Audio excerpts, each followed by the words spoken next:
नमस्कार मित्रों, मैं हूं डॉक्टर हरिनिवास। चैनल है संस्कृत साहित्य एवं संस्कृति और आप इस समय आनंद ले रहे हैं IKS का, भारतीय ज्ञान परंपरा या इंडियन नॉलेज सिस्टम। चलिए 30 प्रश्नों के जवाब हम देख चुके हैं। आज 31वें प्रश्न से शुरुआत करेंगे और इसमें सबसे पहला प्रश्न है दर्शन स्वास्थ्य से साथे संबंधित छे। यानी कौन सा ऐसा दर्शन है जो स्वास्थ्य से संबंधित है। ऑप्शन है न्याय, सांख्य, वैशेषिक और योग। कोई भी कह सकता है कि योग का सीधा संबंध स्वास्थ्य से है, क्योंकि व्यक्ति को स्वस्थ रहने के लिए करिए योग, रहिए निरोग, ऐसे बहुत सारे सूत्र इस समय, जबकि हम योग के विकास के लिए पूरी तरीके से तत्पर हैं। हमारे माननीय प्रधानमंत्री मोदी जी ने योग को एक राष्ट्रीय स्तर से उठा करके अंतर्राष्ट्रीय स्तर पे पहुंचा दिया है और पूरे विश्व में योग दिवस मनाया जाता है। सबको अब इस चीज का एहसास हो गया है कि योग करने से निरोग रहा जाता है। तो भैया स्वास्थ्य से संबंधित अगर कोई दर्शन है तो उसका नाम है योग। रस रत्नाकर ए साथे संबंधित लखाण है, मतलब रस रत्नाकर नाम की जो रचना है वो इस विषय से संबंधित है। यहां ऑप्शन दिए हैं रसायन शास्त्र, वनस्पति शास्त्र, गणित शास्त्र या भौतिक शास्त्र। तो जैसा कि रस रत्नाकर नाम से भी थोड़ा सा एहसास होता है, ये रसायन शास्त्र से संबंधित ग्रंथ है। चलिए आगे बढ़ें। अमरकोश ये ग्रंथ माटेनु पुस्तक है, मतलब ये किस विषय से संबंधित पुस्तक है? तो रसायन से संबंधित तो अभी हम देख चुके हैं, रस रत्नाकर है। यहाँ पे भाषा शास्त्र, खगोल शास्त्र और आरोग्य शास्त्र।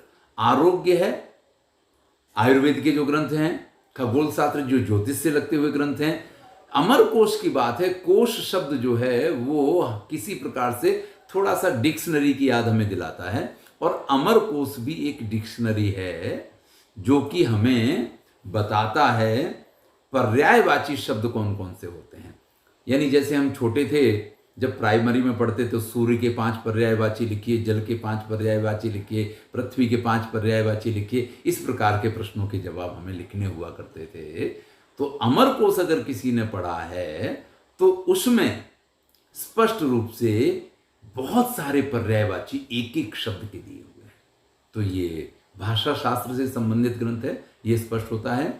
जोड़ का जोड़ो, अब इनको हमें जोड़ना है। सच्चा क्या है, क्या क्या ठीक है ऑप्शन में। अब यहां जो ऑप्शन बनाए गए हैं, जो क्रम में लिखे गए हैं, यही सच्चा है, क्योंकि मनुस्मृति जो है वो पब्लिक एडमिनिस्ट्रेशन से लगता हुआ ग्रंथ है। पब्लिक एडमिनिस्ट्रेशन यानी हर व्यक्ति को, जैसी हमारी अभी न्याय संहिता है, इसी प्रकार से पहले मनुस्मृति के आधार पर ही न्याय होता था। जीवन पद्धति उसी के आधार पर लोगों को जीनी होती थी। वो हमें हमारे कर्तव्य की शिक्षा देता है, हमारे धर्म की शिक्षा देता है, हमें क्या करना चाहिए क्या नहीं करना चाहिए। हर व्यक्ति को वहाँ पे राजा के क्या धर्म हैं, वहाँ प्रजा के क्या धर्म हैं, मंत्री के क्या धर्म हैं, सभी के बारे में चर्चा की गई है। तो ये पब्लिक एडमिनिस्ट्रेशन से संबंधित अगर कोई ग्रंथ है इनमें से तो मनुस्मृति। छंद शास्त्र जो है काव्यना माप संबंधी नियमों, यानी काव्य में जो छंदों का प्रयोग होता है, तो किस छंद में गणमेल होगा, मात्रा मेल होगा, मात्रा मेल होगा तो कौन कौन सी या कितनी मात्राएं होंगी तो कौन सा छंद होगा, गणमेल है तो कौन से गणों को एकत्रित करेंगे तो कौन सा छंद बनेगा। ये सारी चीजें छंद शास्त्र से हमें पता चलती हैं। तो काव्य के मापने के लिए जो ग्रंथ, जो एक शास्त्र है, मापक आप कह सकते हैं, तो छंद शास्त्र। जैसे हम अगर शिखरणी छंद की बात करें तो यमन सब लागह शिखरणी, यगण मगण नगण सगण भगण, लघु गुरु अगर होता है तो वहां शिखरणी छंद होता है। ऐसे ही उपेंद्र वज्रा जतजास्ततो गो, शादिंद्र वज्रा यदि तो जगौगा, ऐसे सबके लक्षण हैं और उसके आधार पर आप इसको समझ सकते हैं कि काव्य में एक पंक्ति में कितने अक्षर होंगे, कौन पहले होगा कौन बाद में होगा, ह्रस्व क्या है दीर्घ क्या है, इस सब का अगर माप हमें निकालना है, इसको समझना है तो छंद शास्त्र के द्वारा इसको समझा जा सकता है। अष्टाध्यायी आपको मालूम है आचार्य पाणिनि की रचना है। ये मुनित्रय में सबसे श्रेष्ठ माने गए हैं। हम आप सभी जानते हैं कि आज संस्कृत का जो व्याकरण है वो संपूर्ण रूप से अष्टाध्यायी पे आधारित है। तो ये भाषा की एक ग्रंथ है, भाषा से संबंधित ग्रंथ है। समरांगण सूत्रधार, ये स्थापत्य यानी कि वास्तुशास्त्र से संबंधित है। अब यहाँ जो ऑप्शन बनाए गए हैं यानी A B B C C D D जिसमें होगा वो बराबर है, तो यहाँ बी में इस प्रकार के ऑप्शन दिए गए हैं। तो ये सच्चा इसका आंसर है। चलिए आगे बढ़ते हैं।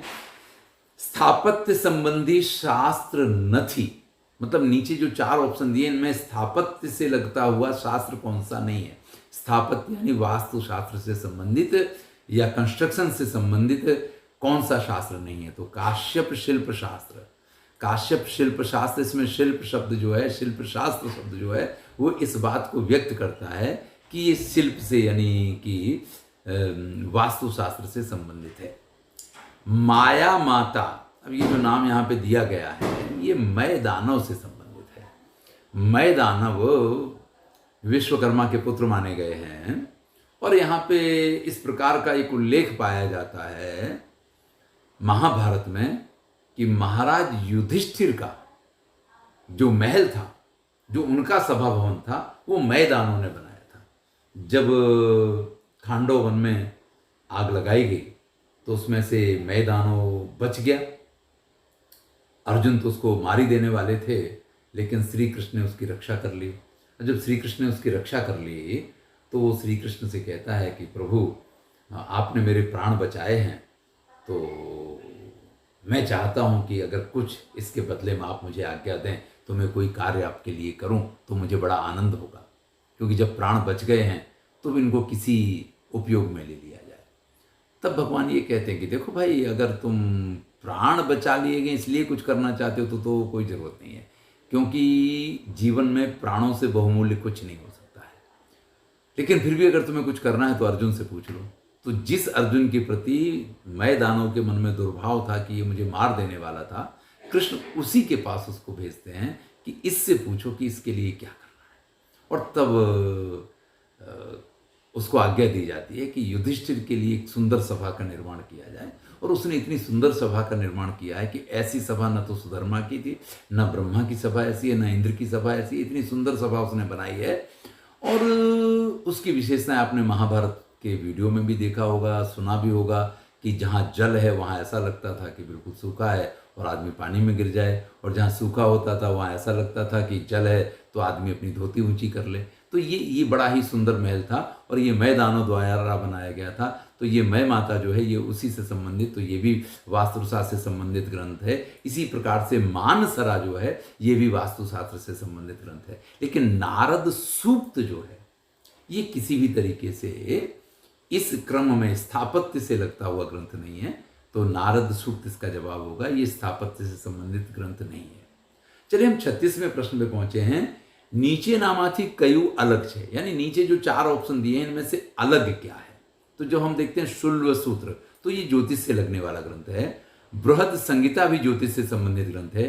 सूर्य सिद्धांत भी ज्योतिष के सिद्धांत को, खगोल के सिद्धांतों को बताता है। लेकिन अष्टांग हृदय जो है ये आयुर्वेद का ग्रंथ है। तो ये जहां 3 ग्रंथ ज्योतिष से या खगोल से संबंधित हैं, वहां एक ग्रंथ इसके बीच में आयुर्वेद से संबंधित आया, तो अलग कौन सा है? आयुर्वेद वाला इनमें सब में अलग पड़ता है। चलिए श्रुति का अर्थ क्या होता है, ये प्रश्न पूछा गया। श्रुतिनो अर्थ શું છે?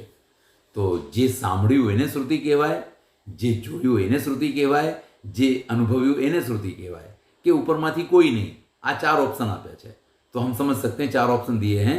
जो सुना जाए उसको श्रुति कहा जाएगा, जो देखा जाए उसको श्रुति कहा जाएगा, जिसका अनुभव किया जाए उसको श्रुति कहा जाएगा, या ऊपर में से कोई नहीं। तो हम जानते हैं कि कानों से जो सुना जाता है उसको श्रुति कहते हैं। हम जब छोटे थे ना, आजकल तो ये पैटर्न है नहीं है, मुझे पता नहीं है क्योंकि प्राइमरी शिक्षण के साथ मैं जुड़ा नहीं हूँ। तब श्रुतबोध लिखाया जाता था। श्रुतबोध का मतलब ये हुआ करता था कि हमें इमला बोली जाती थी, उसको श्रुतबोध कहते थे। और हम उसको सुन सुन के और फिर लिखा करते थे। कहाँ छोटी ई बोली गई है, कहाँ बड़ी ई बोली गई है। मैं हमेशा अपने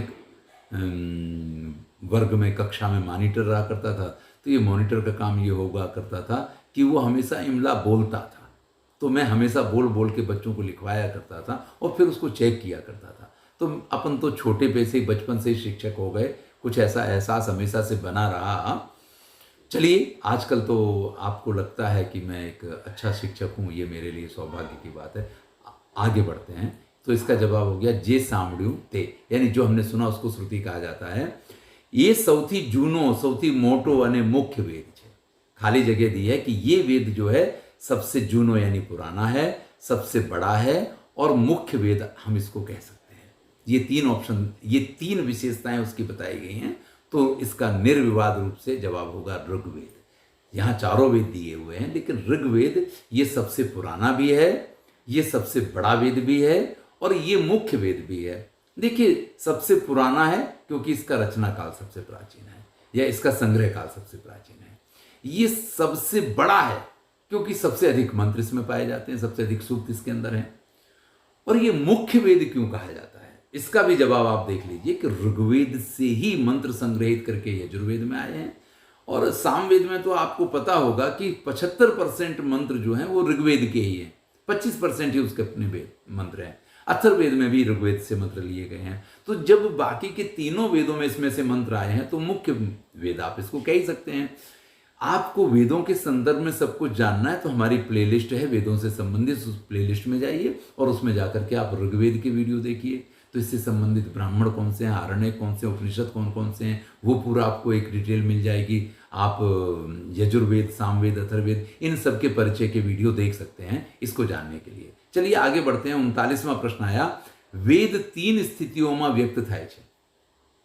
जरा हिंदी में हम इस प्रश्न को देखें कि वेदों के मंत्र जो हैं 3 प्रकार के पाए जाते हैं। कौन कौन से 3 प्रकार हैं? तो गद्य है, यहां श्लोक लिखा है, लेकिन हम इसको कहेंगे कि छंदबद्ध, क्योंकि श्लोक तो अनुष्टुप छंद का संज्ञा श्लोक है। कालांतर में अर्थ विकास हुआ, भाषा विज्ञान की भाषा का प्रयोग करें और सभी छंदों को हम श्लोक कहने लगते हैं। इस हिसाब से यहाँ श्लोक शब्द का प्रयोग किया है, लेकिन ये मुझे कुछ कम स्पर्श करता है, इसकी जगह छंदबद्ध होना चाहिए। तो गद्यमय होते हैं, छंदबद्ध होते हैं और गीत परक होते हैं, जिनको गाया जाए, गेय होते हैं। तो ठीक है, जो वेद के मंत्र हैं वो तीनों प्रकार के होते हैं। गद्य परक मंत्र जो हैं वो यजुर्वेद में पाए जाते हैं और उनको हम यजुस कहते हैं।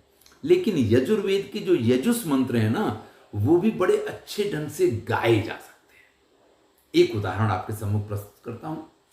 आकृष्णेन रजसा वर्तमानो निवेशयन् मृतं मर्त्यं च हिरण्येन सवितारतेन देवो याति भुवनानि पश्यन्। अब ये पूरा गद्य में है, लेकिन उसकी प्रस्तुति, या चूंकि हमें सारे वेद मंत्र याद ही करने होते थे, तो ये गद्य भी बिल्कुल पद्य में होकर के बोला जाता था और श्रुति के माध्यम से उसको भी हम बड़ी सरलता से याद कर पाते थे। छंदबद्ध तो होते ही हैं। चलिए इसका भी एक उदाहरण देख लेते हैं। ऋग्वेद का पुरुष सूक्त है, जो कि यजुर्वेद में भी पाया जाता है। चूंकि मैं यजुर्वेदी ब्राह्मण हूँ तो छंदबद्ध मंत्र तो ले रहा हूँ, लेकिन उसको मैं ऋग्वेद की तरह से ना गा के यजुर्वेद की तरह अगर बोलता हूँ तो पुरुष सूक्त का पहला मंत्र है, सहस्रशीरखा पुरुखा सहस्राक्षा सहस्रपात स भूमि ग्वं सर्वतः स्मृत्वा त्यतिष्ठदशांगुलम। तो इस प्रकार से ये छंदबद्ध हैं। इसमें अगर गायत्री छंद है तो हमें, आपको सबको मालूम है गायत्री मंत्र ओम भूर्भुवः स्वः, ये बीज मंत्र है, इसको भूल जाइए। तत्सवितुर्वरेण्यं भर्गो देवस्य धीमहि धियो यो नः प्रचोदयात्। ये 24 वर्ण का है।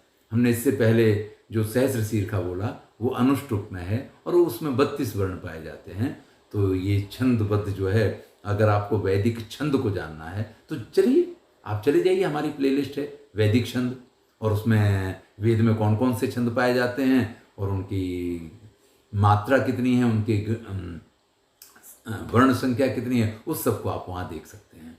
गीत, सामवेद के जो मंत्र हैं वो गाए जाते थे। ऊह गान, ऊठ गान वगैरह का उल्लेख मैंने पहले भी किया था, लेकिन चूंकि मैं सामवेद से यानी उसकी गान परंपरा से बहुत परिचित नहीं हूँ, या ये कहिए कि कभी उसका अभ्यास करने का अवसर नहीं मिला है, इसलिए इसको मैं आपको उदाहरण के रूप में गा के तो नहीं बता सकता हूँ। तो ऊपर उपरोक्त तमाम, यानी ऊपर जो ये गद्य, श्लोक और गीत लिखा है, मैंने कहा गद्य, छंदबद्ध और गीत, इन तीनों ही प्रकार के मंत्र जो हैं वो वेदों में पाए जाते हैं। 40वां सवाल है, यानी आज की वीडियो का अंतिम सवाल होगा। नो भारतीय शास्त्रीय संगीतना मूળ तरीके गणी शकाय, यानी ये जो 4 वेद हैं इनमें से किस वेद को आप भारतीय शास्त्रीय संगीत के मूल के रूप में मान सकते हैं? तो सीधी सी बात है कि सामवेद जो जिसके मंत्र गाए जाते हैं और वो सिर्फ एक ही परंपरा में नहीं गाए जाते हैं, उसमें ऊह गान वगैरह जो हैं वो निश्चित तौर पे शास्त्रीय जो गुणधर्म है उसमें पाए जाते हैं। तो हमारे शास्त्रीय संगीत का अगर मूल आधार हम किसी वेद को मानना चाहें तो निर्विवाद रूप से सामवेद इसका मुख्य आधार माना जाएगा। चलिए आज इतना ही, इससे आगे की चर्चा हम अगले वीडियो में करेंगे। मैं हूं डॉक्टर हरिनिवास। आनंद लीजिए, अच्छा लगे तो मित्रों के साथ शेयर कीजिए, क्योंकि ये सभी के लिए उपयोगी है। धन्यवाद।